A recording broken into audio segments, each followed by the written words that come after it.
Hi, everyone. Thank you so much for joining us. Just to let you know, we'll start the presentation in about 1 minute.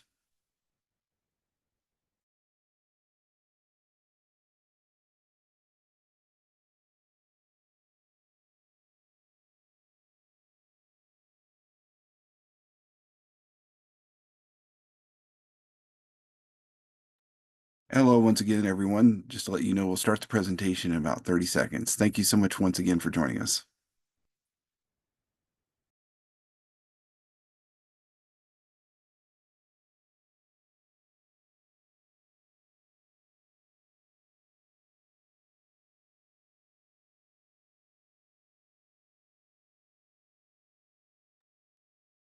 Hello, everyone, and welcome to today's Safety and Health Magazine webcast, Hazard Communication Training. Does your training program meet OSHA's requirements? Sponsored by J.J. Keller. This is Alan Ferguson. I'm Associate Editor at Safety and Health and co-host of the On the Safe Side podcast, and I'll be moderating today's event. Thank you so much for joining us. Before we get started, there are a few housekeeping items. As a disclaimer, the views of today's speakers and organization are their own and do not necessarily reflect those of the National Safety Council or Safety and Health Magazine. Any mention of a commercial enterprise product or publication does not mean the Council of the magazine endorses those items. After today's presentation, we'll conduct a question and answer session with our speakers. If you have a question, click the Q&A button at the bottom of your screen. Type your question and press the send button. We welcome your questions at any time during today's event. You don't have to wait for the Q&A to begin. Now, we might not get to every question, but the good news is any unanswered questions will be forwarded to today's sponsor.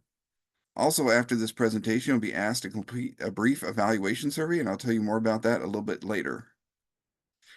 Just to let you know, this webcast will be archived so you can access it after today's live event. To view this webcast and all of our past webcasts, please visit safetyandhealthmagazine.com/events, or you may also receive a link in our post-event email. With that, let's introduce our presenters. With us today are Rachel Krupsak and Tricia Hodkovich. Rachel is an EHS editor at J.J. Keller with areas of expertise include hazard communication, OSHA training requirements, and hearing conservation. She answers compliance questions from EHS professionals, edits 2 manuals, and creates content for online solutions, webcasts, training materials, and handbooks. Tricia has been an EHS editor at J.J. Keller for more than 25 years. She creates contents for manuals, handbooks, videos, signs, training materials, online solutions, and webcasts. Tricia edits publications for general industry and construction and specializes in OSHA and EPA subjects such as hazard communication, HazWOPER, signs and labels, written safety plans, oil spill prevention, and bloodborne pathogens. Rachel, whenever you're ready, go ahead and take it away. All right, thank you, Alan, and thanks for everyone for joining us today. Today's webcast is sponsored by J.J. Keller Training. J.J. Keller Training Solutions cover a broad range of topics and are available in a variety of formats: training on demand, DVD, streaming video, and video books, all to help you meet your needs. Backed by regulatory experts and using the latest techniques and technology, our training solutions give your employees the proper instruction they need. On behalf of our sponsor, thanks for joining us today. So today we are going to look at the training requirements in OSHA's Hazard Communication, or HazCom standard. But first, we'll take a brief look at how many times OSHA has cited lack of training under HazCom and what the risks of non-compliance are. Then we'll provide a broad overview of HazCom, who is covered, and what exceptions apply. And finally, we'll delve into what's required under the standard for training. Now, as I'm sure you probably already know, HazCom is always found in OSHA's top 10 list of most frequently cited serious violations. And these are the numbers from fiscal year 2023, where you can see that 3 of the top 10 serious violations were related to HazCom. Now you can see that information and training, which is our focus today, had 851 citations. It's also worth noting that the written program had 975 violations, and not having STSs readily accessible had 367 violations. And even though we're focusing on training today, each of these pieces plays a part in training. Now, when it comes to training, what are the risks of non-compliance? Of course, no one wants to be out of compliance, but if you're ever tempted to cut costs by sidetracking training, consider some consequences. If you don't provide training, you're at risk for some large OSHA fines. Training violations are typically cited as serious violations, which carry a fine of $16,131 each. And of course, that number goes up every January. Now, a serious violation is defined by OSHA as one in which there's a substantial probability that death or serious physical harm could result, and the employer knew or should have known of the hazard. Now, recently, an electric vehicle battery manufacturer was cited after workers suffered potentially permanent respiratory damage in a lithium battery fire.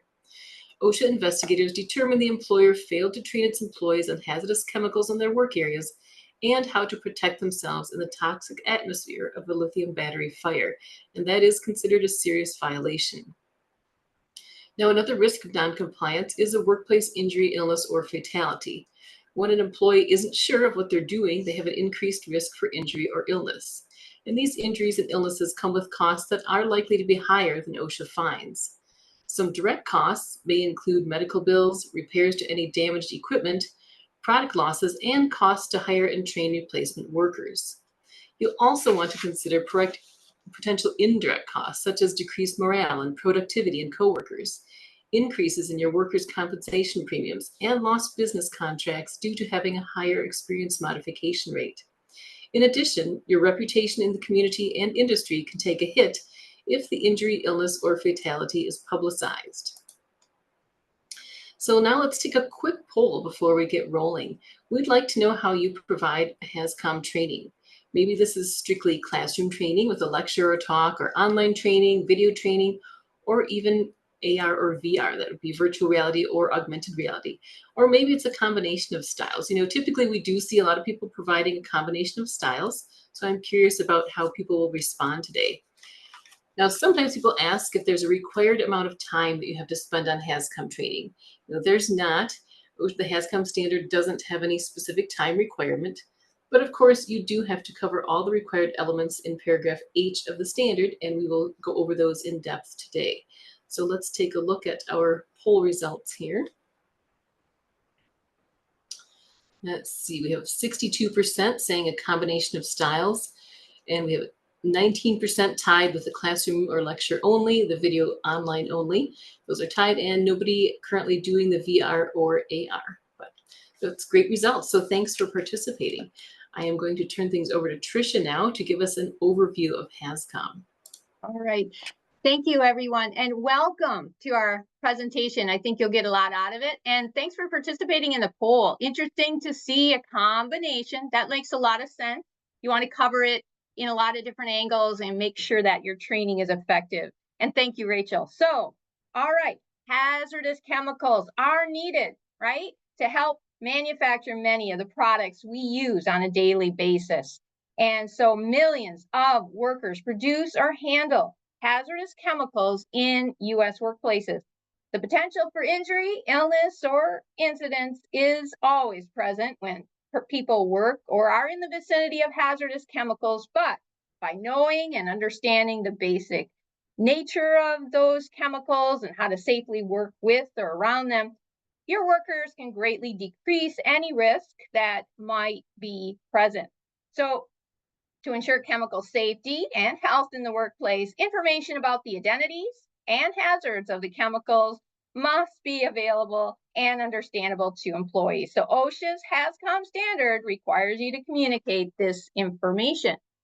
In order to understand the HazCom standard and the information and training requirements, you need to first understand what a hazardous chemical is.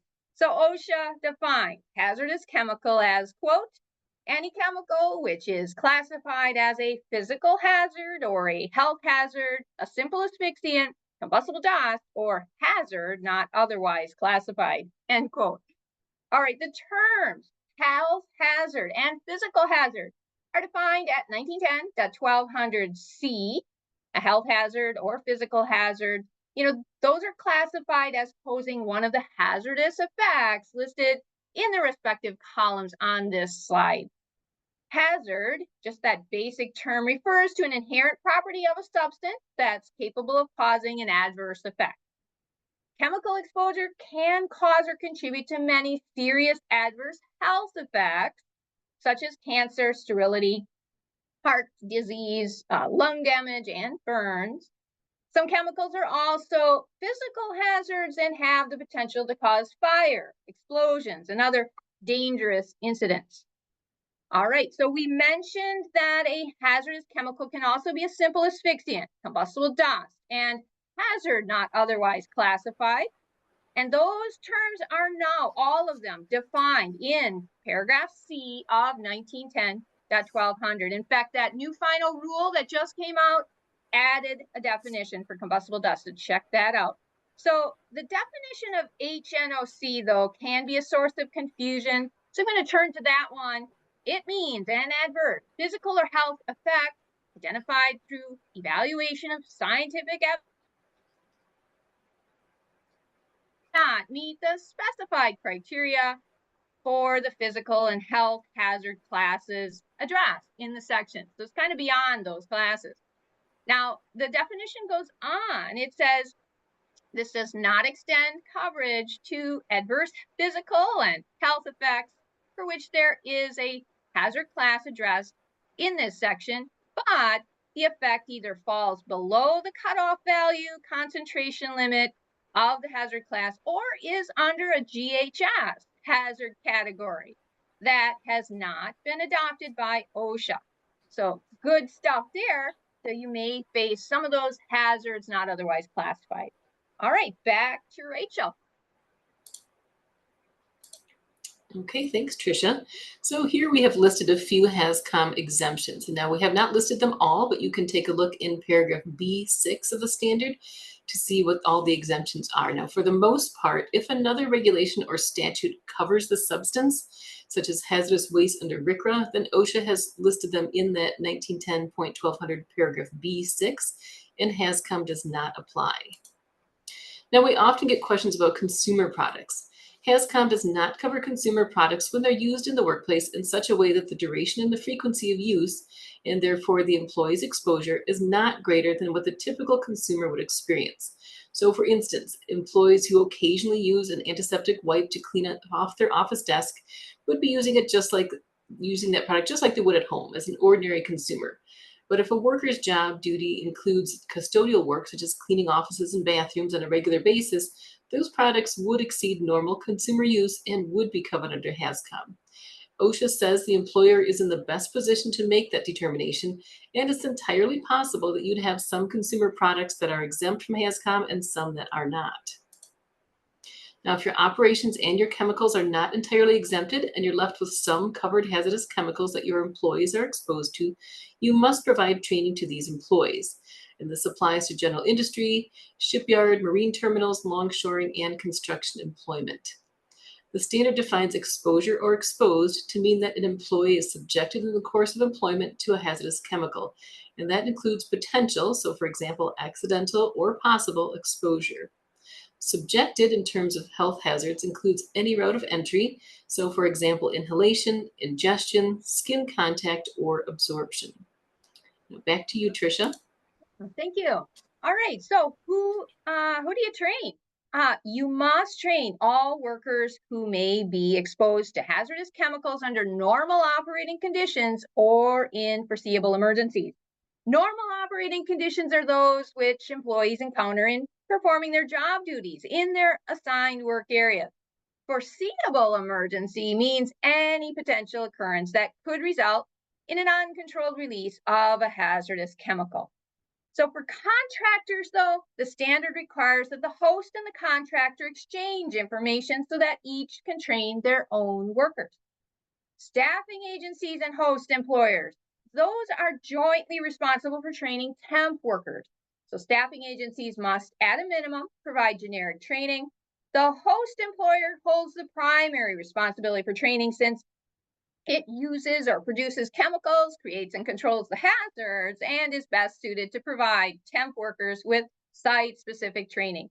Do refer to that TWI bulletin number 5 on temp workers. Now, office workers, bank tellers, and others who encounter hazardous chemicals only in non-routine isolated instances are not covered by HazCom. If you have some employees who are occasionally in an area where chemicals are stored or used, and you are undecided whether they are exposed, include them in your training program. It's better to train too many employees than too few. Employees must be trained at the time they're assigned to work in or with a hazardous chemical and whenever a new chemical hazard is introduced into the employee's work area. Training may be done either by individual chemical or by categories of hazards, such as flammability, corrosivity, and so on. If there are only a few chemicals in the workplace, you may want to discuss each one individually. Where there are large numbers of chemicals or chemicals change frequently, you'll probably want to train generally based on the hazard categories, such as flammable liquids or corrosive materials. And employees will have access, though, to substance-specific information on the labels and SDSs in their work areas. In multi-employer work sites, the employer is responsible for providing updated training when their employees are exposed to new hazards, even if these hazards are created by other employers. Now, it's the best practice to provide annual training, although HazCom does not require it. The standard also does not set requirements for refresher training. However, if employees are not putting into practice what was covered in training, it's time to revisit training and ensure their safety. If retraining needs do arise, you may not have to repeat your entire HazCom training program. So, for example, if you notice employees are not wearing PPE, you may choose to make that and SDSs your refresher training. And so remind them where to find PPE information on the SDS, the importance of wearing PPE, and where to find it. Now, as we mentioned, additional training must be done whenever a new physical or health hazard is introduced into the work area, not necessarily a new chemical. So, for example, if a new solvent is brought into the workplace and it has hazards similar to existing chemicals for which training has already been conducted, no new training is required. On the flip side, just as an example, if the newly introduced solvent is a suspect carcinogen and there has never been a carcinogenic hazard in the workplace before, and you haven't trained on that, then new training for those hazards must be conducted for employees in those work areas where employees will be exposed. So it is not necessary that the employer retrain each new hire if that employee has received prior training by a past employer, an employee union, or any other entity, but you need to be able to show that this was done. General information such as the rudiments of the HazCom standard could be expected to remain with an employee from one position to another. The employer, however, maintains the responsibility to ensure that their employees are adequately trained and equipped with the knowledge and information necessary to conduct their jobs safely. So new employees will need, though, site-specific training so they know the specifics of your program, such as where the SDSs are located and the hazards of new chemicals to which they will be exposed. So, HazCom training continues to be one of the most challenging areas for safety professionals. J.J. Keller training will help you meet mandatory HazCom training requirements. And beyond HazCom, J.J. Keller training delivers 24/7 access to hundreds of online courses and streaming video training across multiple industries. So since J.J. Keller training is sponsoring today's event, we are offering all attendees access to free HazCom training in J.J. Keller training. So use the poll that's going to be on your screen to select your areas of interest. And as a thank you, you'll receive our popular white paper on HazCom training. And while you're answering our question, our poll here, let's take a couple, I think, questions that came in from attendees. Now, Rachel, I did see one that interests me here. Is there a HazCom regulation for construction? And is it any different than general industry? So great question. There is a HazCom regulation for construction. It's in the 1926 regulations, so turn to 29 CFR 1926.59. You know what though, the catch is that it says, it's real short, it says that the requirements for the construction work under that section are identical to the general industry standard 29 CFR 1910.1200. So essentially, you know what, the construction folks, employers will follow that general industry regulation. Rachel, what do you see? Yes, I see one more in here that asks about new hires and how soon do you have to train new hires on HazCom? So that's another great question. We do get that one quite a bit.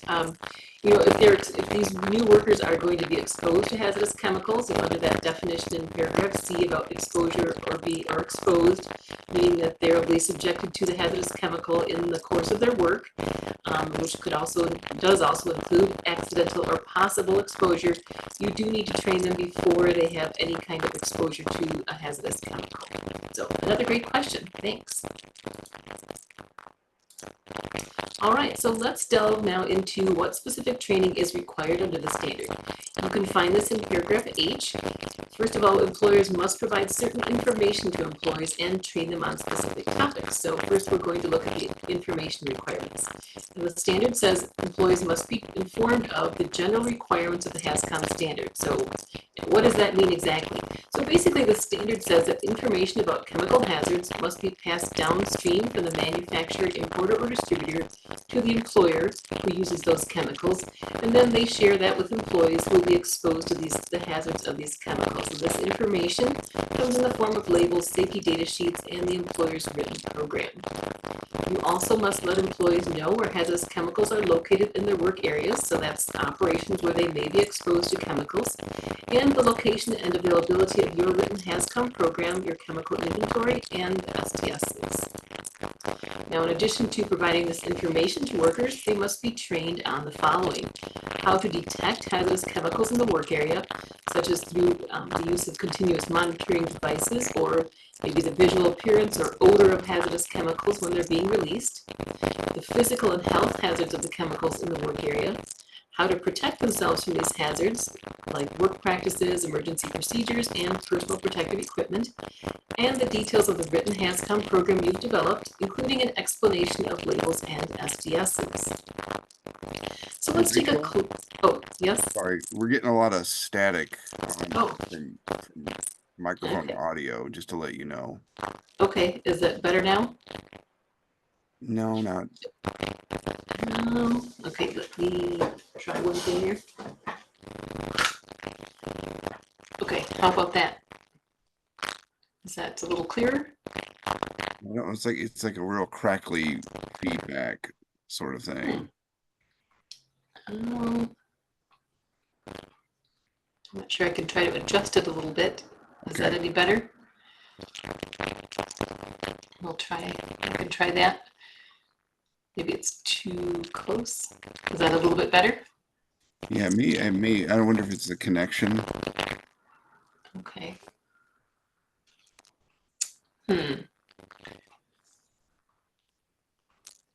Well, I just have my headset here, so I'm not quite sure. I can kind of adjust it, but that's about it. Does that help? It's still there. I'm not quite sure how to fix that one. Is that any better? No, we're still getting the. It's almost like a delay. It's almost like you'll talk and then it'll some feedback will crackle. I don't. All right, how about this? Maybe while Rachel tries to address the issue, I will continue where she's left off. And Rachel, you're still handling slides though. Yes. So if you would mute your audio and I will continue. And I'm hoping that it will resolve itself. It could be electrical, it could be the headset itself. but we'll try to pursue here. So all right, here goes.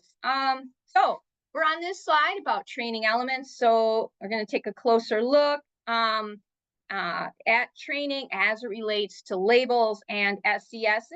So your training must address an explanation of the labels received on shipped containers and the workplace labeling system used by the employer. So if it's different from the labels on shipped containers, and the format of the SDS, which contains 16 standardized sections, and also train on how the label information relates to SDS information. The label is the immediate type of warning.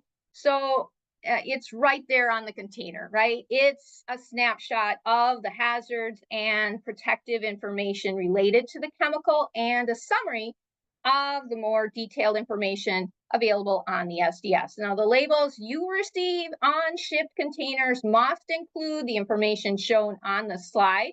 They must be located together, or at least there are some of them that need to be located together in the same plane of view. So be sure to inform employees of what to do and who to contact if they come across an unlabeled container in the workplace. So let's look at those label elements. Note that this is for shipped containers of hazardous chemicals. The product identifier is how the hazardous chemical is identified, and this can be, but is not limited to, the chemical name, code number, or batch number. The manufacturer, importer, or distributor can decide the appropriate product identifier, and the same product identifier must be both on the label and section 1 of the SDS. The signal word is used to indicate the relative level of hazard and alert workers to a potential hazard. The signal words used are danger and warning. Danger is used for the more severe hazards, while warning is used for less severe hazards. And there will only be one signal word on the label, no matter how many hazards a chemical may have. The hazard statement is a statement that describes the nature of the hazards of the chemical, including, where appropriate, the degree of hazard. And the precautionary statement, that is a phrase that describes recommended measures to be taken to minimize or prevent adverse effects resulting from exposure or improper storage or handling of the hazardous chemical. And there are 4 types of precautionary statements: prevention, response, storage, and disposal. Pictograms are the graphic symbols used to convey specific information about the hazards of a chemical, and each pictogram consists of a different symbol or a white on a white background, with a red diamond. And finally, the label will contain that contact information for the manufacturer, importer, or other responsible party. And now let's look at those pictograms. The HazCom standard requires pictograms on labels to alert users of the chemical hazards to which they may be exposed. And the pictogram on the label is determined by the the chemical hazard classification. And each pictogram has a specific meaning, conveying hazard information for a chemical's hazard class and category.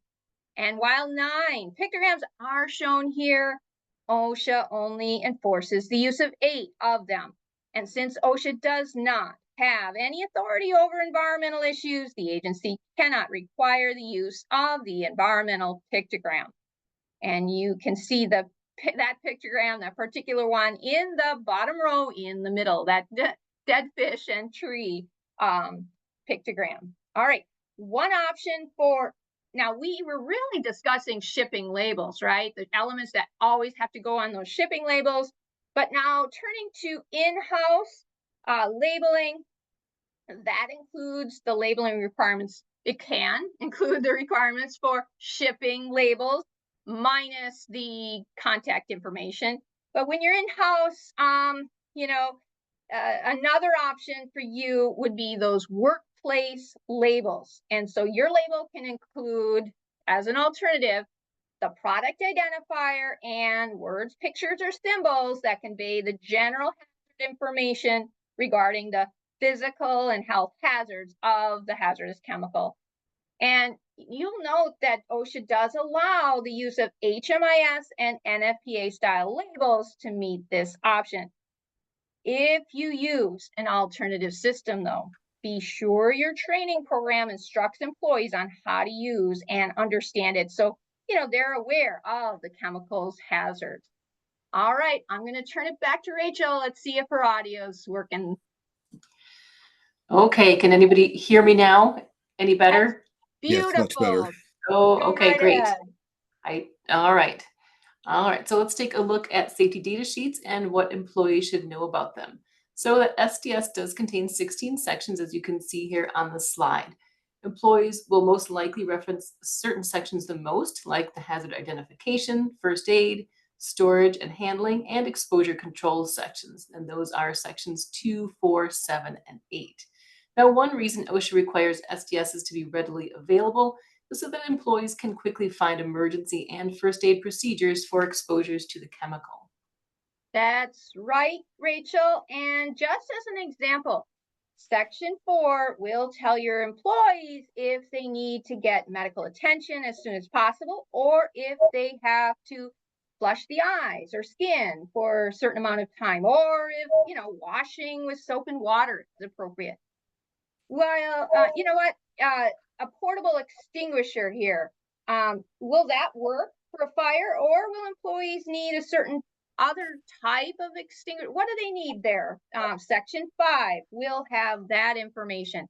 Section 6 can help employees avoid injury when there's a spill or release. Can they simply soak up or sweep up the spill, or do they need to apply a neutralizing agent first? Section 7 helps your employees know, for example, when they should avoid using a chemical with other chemicals. All right, and here's another one. So when should employees wear PPE? You and your employees can find out in Section 8. And Section 9 lets employees know the physical and chemical properties of it, like the color, odor, pH, or flash point, and so on. Section 10 lists the stability and reactivity data. So for instance, what happens if you drop a box of the chemical or if it's exposed to air or water. Section 11 includes routes of chemical exposure, related symptoms, and acute and chronic effects. Now, the information found in sections 12 to 15 can be useful when it comes time to dispose of, ship, or report the chemical.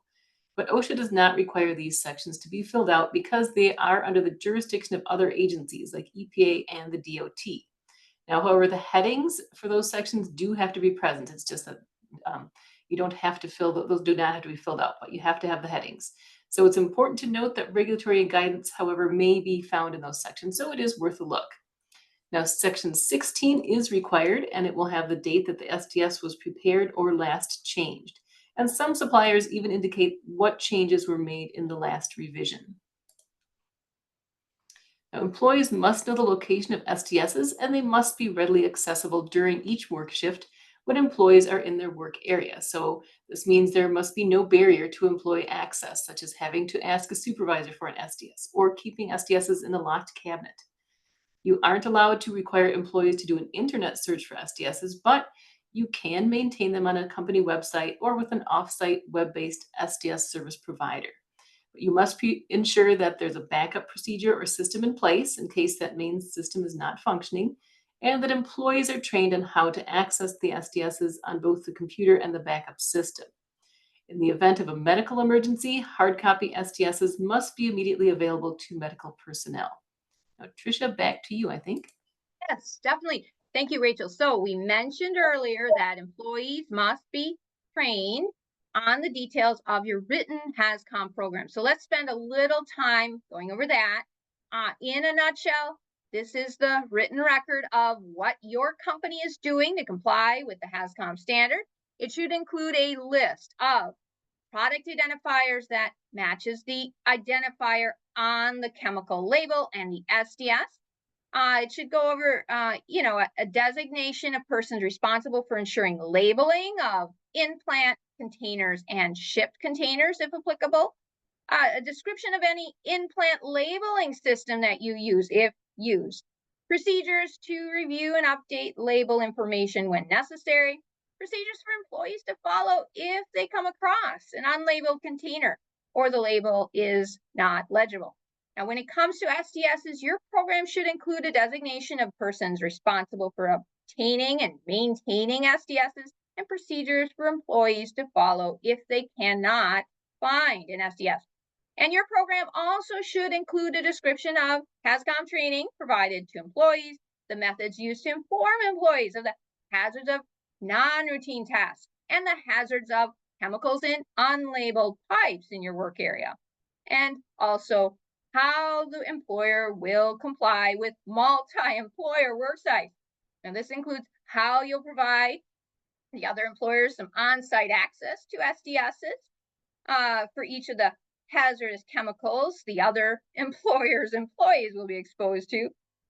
It'll also talk about the methods to inform other employers about any necessary precautionary measures to protect those employees, and how to inform other employers about your in-house labeling system if it is different than, those normal shipped container labels.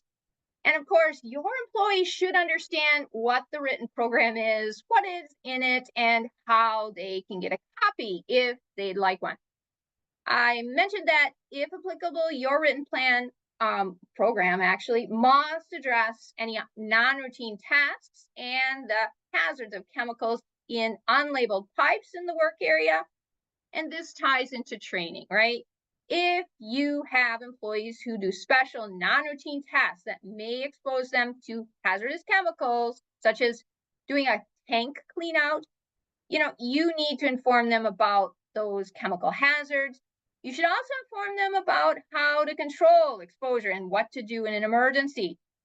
This also means evaluating the hazards of these tasks and providing appropriate controls, including protective equipment and any additional training as required. And finally, again, you must inform employees of the hazards associated with chemicals contained in unlabeled pipes in their work areas.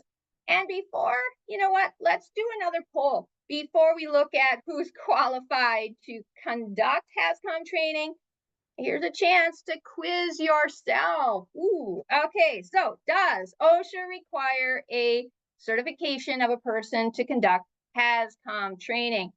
So this will be a quick yes or no question. Take a guess if you don't know. So let us know what you think. This really is a great question, and one that Rachel and I have answered in the past. So, we're always glad to see that employers are trying to ensure, double check that they understand, what's required in a HazCom trainer. So just 2 seconds to lock in your answer. All right, let's see those results. What do we have? Wow, okay, so it looks like 90% of you say yes, that there's, let's see, the question was, does it require certification? 90% of you say yes. That's interesting. Actually, I have it flipped. I'm looking at the screen here. 90% of you say no, all right, and 10% of you say yes. All right, glad I caught that. So, all right, so we're going to chime in and see what our answer is on the next slide. The correct answer to this question is no. Formal training, our certification here actually, is required for a person to train on HazCom. So it looks like the bulk of you had that one correct.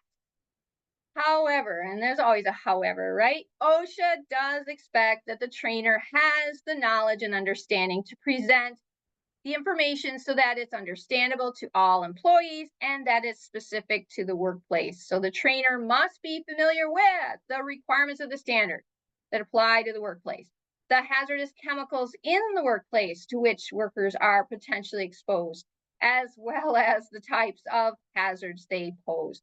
The HazCom program implemented in the workplace. They need to know about that and the protective measures being employed in the workplace to prevent adverse effects from occurring. So as the employer, you get to determine who's qualified to do training. So maybe that's someone within your company, or maybe it's a third party. Rachel. All right, so training must be provided at no cost to workers, and workers must be paid for the time they spend at training. Now, although there will always have to be some site specific training, as we had talked about earlier, because of course employees need to know the details as they apply to your workplace, any methods of presenting the material can be used. So, audiovisuals, classroom instruction, interactive video, and online training, these are all great examples. And as we have seen earlier, most of you do a combination of styles for your training. So, however, OSHA does explain that workers must also have the opportunity to ask questions and receive timely responses. And this helps ensure the information is understood and employees have a chance to ask about things that they don't understand. OSHA also says that training must be comprehensible. So keep in mind that the training must be conducted in a manner and language that employees can understand. If they receive job instructions in a language other than English, then the training and information will also need to be conducted in that same language. It's also important to consider the education and the technical background of employees to ensure that they completely understand the information. So, for example, if employees have low literacy, you may consider verbal instruction versus having them read documents. Now, OSHA also requires that effective training must be provided, which means that the training program must provide employees with the knowledge they need and that they can carry that knowledge into their daily jobs. You are not required to give a test or a quiz after training, but certainly that is one way you can check in with employees to see if they understand the material. Now, while OSHA doesn't require that you evaluate your training program, you may consider doing it just to ensure that it's effective for your employees, that it's working the way you want it to. So you may consider gathering feedback from employees on the training they received and to help determine what formats work best and the value of what they learned. So this could be in the form of a sheet to be filled out by employees after training. You could also do evaluation by observing how the training has affected employee behavior. So, for example, if employees have better compliance now with the use of PPE, like wearing gloves when they should, or a mask or something along those lines. This could factor into the evaluation of your program as well. Now, if employees are not interested in the training as it's conducted, or they don't appear motivated, and maybe they don't exhibit any increased knowledge of the hazards or the use of protective practices, it may be time to review and revise your training. Now, OSHA inspectors often ask workers if they know the location of STSs, if they can list some of the hazards of the chemicals they work with, as well as what to do in an emergency. But what's most important is that workers understand that they're exposed to hazardous chemicals, they know how to read labels and STSs, and they have a general understanding of what information is provided in those documents and how to access them. Now, we have listed some examples on the slide of things that OSHA looks for during a HazCom inspection. And we've also listed the source on the slide, that's CPL 0202079. So you can look up further information there. That really is a great resource for kind of understanding what inspectors will look for and what's required in the HazCom program. Now, if the inspector detects a trend in employee responses that indicates training is not being conducted or it's ineffective, OSHA can issue a citation. Okay. All right. I'm going to go over that final rule a little bit with everyone. Exciting big rule here. So, and before we get to questions, now is the time. We're on the downhill toward the end here. So everybody, submit any questions you have. We'd love to hear from you and answer any of your questions. What's your biggest challenge? What confuses you? What today was a little confusing or fuzzy? Let us know. So, all right. So we want to give a quick mention of OSHA's HazCom final rule. And as you probably know, it did take effect on July 19th. But you know what? There are some staggered compliance dates for employers as well as chemical manufacturers, importers, and distributors. So everybody gets some time, right? A little breather to figure this out. And those changes are listed on the slide. We summarize these here. And so manufacturers and importers, they have to reclassify aerosols, desensitize explosives and flammable gases under the new criteria. And that's found in the appendices, Appendix B of 1910.1200. They also need to make corresponding revisions to SDSs and labels. And the rule addresses the labeling of small containers. How do you get that label on there? How do you make that work so you convey that information to the employee? Shipments of tanker trucks or rail cars, we have some new requirements there, and packages released for shipment that are kind of waiting future distribution. All right, and subsections within some SDSs, those were revised, and specific concentration ranges can now be claimed trade secret. You know what? However, the SDS in Section 3 must list OSHA's ranges listed in paragraph I. So a little tricky there on trade secrets, so take a look there. Now, the rule mainly impacts chemical manufacturers, importers, and distributors, but if you're simply an employer, right, you get these chemicals in, you're using them, employers will need to maintain any updated SDSs received and train employees in new chemical hazards that arrive at work. And you may need to update your training program as necessary. And also, if you have those alternative in-house labels, you may have to update those as necessary. So I'm going to turn it back to Rachel.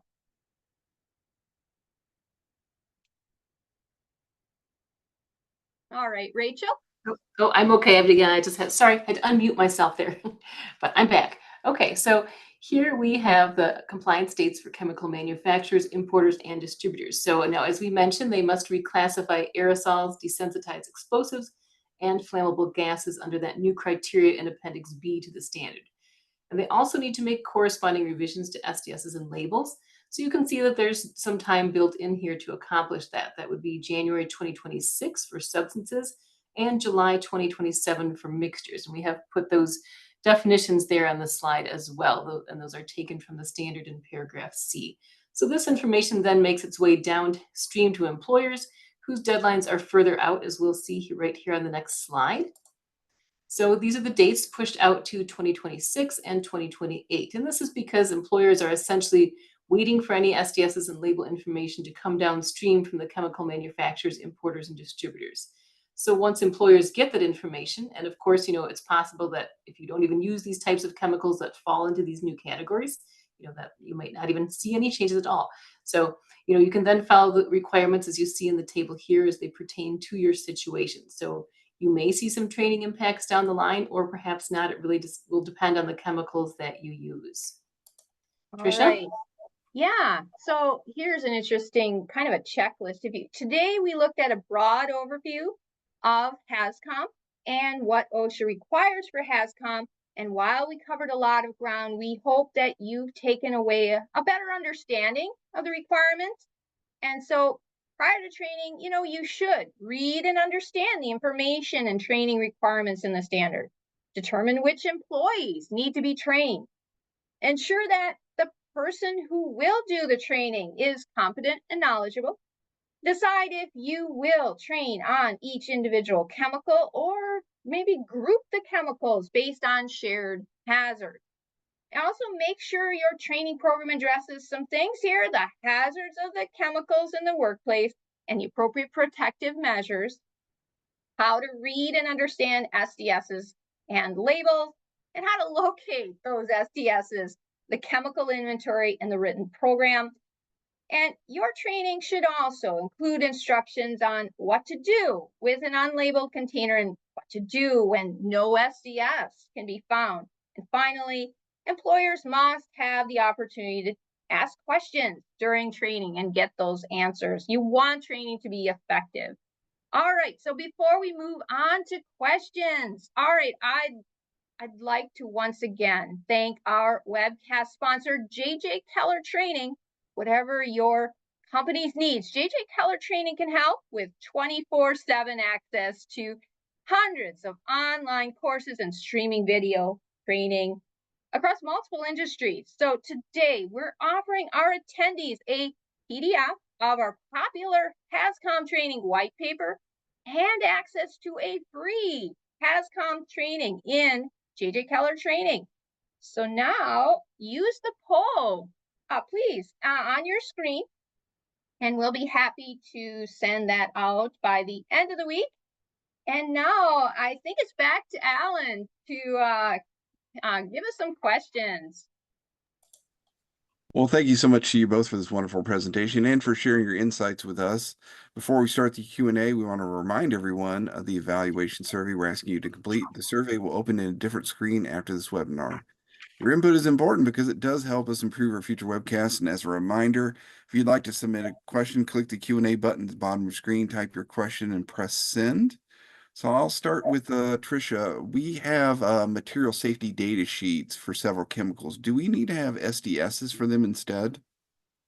Okay, yeah, that was a big question on everybody's mind when the rule changed in 2012, right? Because everybody had these MSDSs and now OSHA required SDSs, right? So what do we do with the MSDSs? Are they still good? And luckily for everyone, MSDSs are still good if they were the latest, you know, data sheet, if you will, that you received. Now, if you get new inventory and you have a new SDS, now that's your latest data sheet, and that's the one you want to be sharing with your employees and making readily accessible. So just bear that in mind. It's still good if it is in fact the latest one you have. All right. This question is for Rachel. Do all company vehicles need to carry a copy of our SDSs if they're transporting chemicals? Okay, well, that's a great question.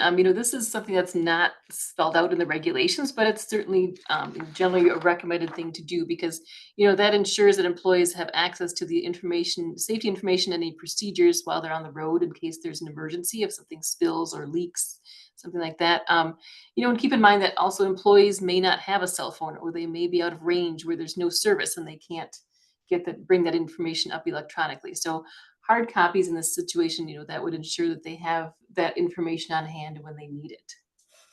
It's a great question. This next question is for Tricia. How do we label secondary containers?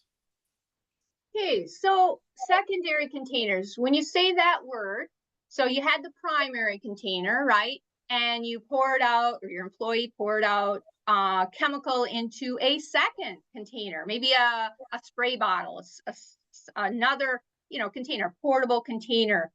And so how do you label that? So I always direct folks to the regulation section 1910.1200 F6. All right. And that's called workplace labels, but I like to call them in-house labels. You're going to have two options there. Either the kind of the GHS style label minus the, with those 6 elements, but minus the responsible party, or that alternative label with the, the product identifier, very important, and the general hazards. But the thing about secondary containers, there is a loophole. You're not required to label portable or secondary containers if they're intended only for immediate use. And that term, immediate use, is defined in the regulation, in those definitions, 1910.1200 paragraph C. And so, immediate use means, that the hazardous chemical, it will be under the control of and used only by that employee who made the transfer from that primary labeled container. And it's only used within that work shift, not another shift. So even if it's the same person using it, then no, only one shift by that person. And so that's immediate use. And in the case of immediate use, you're not required to have the label because they had that information off the primary container. But you know what? If it's used for another shift or by other employees, then you're going to need those in-house labels. Good question. This next question is for Rachel. Am I required to have SDSs on cleaning solutions such as bleach and multi-purpose cleaners that we have in our plant? I'd say yes. If they're used because they're used for cleaning, is from what I sounds like with your question is that cleaning, they're probably used more often than a typical consumer would use them. So that would be probably a longer, more regular duration and frequency. So in that case, you would need an SDS for those cleaning solutions. Next question is for Tricia. If we generate our own SDSs, how often do we have to update them? Right. So, if you manufacture chemicals, you know what? You're generating those SDSs.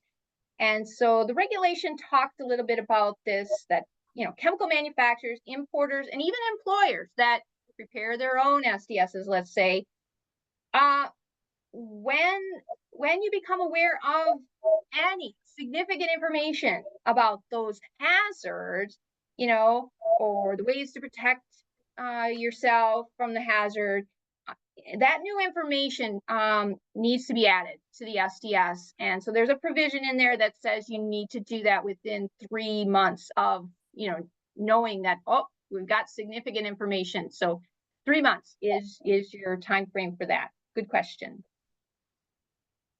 I'll throw this question out for both of you. Our waste handler requires 100% composition or slash ingredients to dispose. If companies now claim trade secrets, what do we do?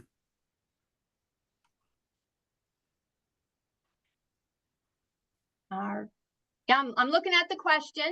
I'm seeing it first time now.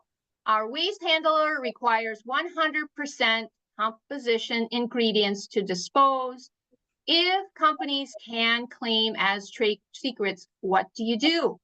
All right. So Rachel, help me out here. You know what? Trade secrets, they have their own provision under what? Paragraph I.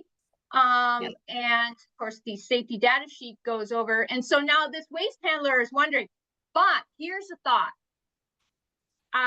OSHA, HazCom, does not cover hazardous waste that's regulated by EPA or a state that has authority under EPA. So if it is considered hazardous waste, and I'm kind of thinking that's what this waste handler is worried about, it's exempt from HazCom. So I'm going to go with that.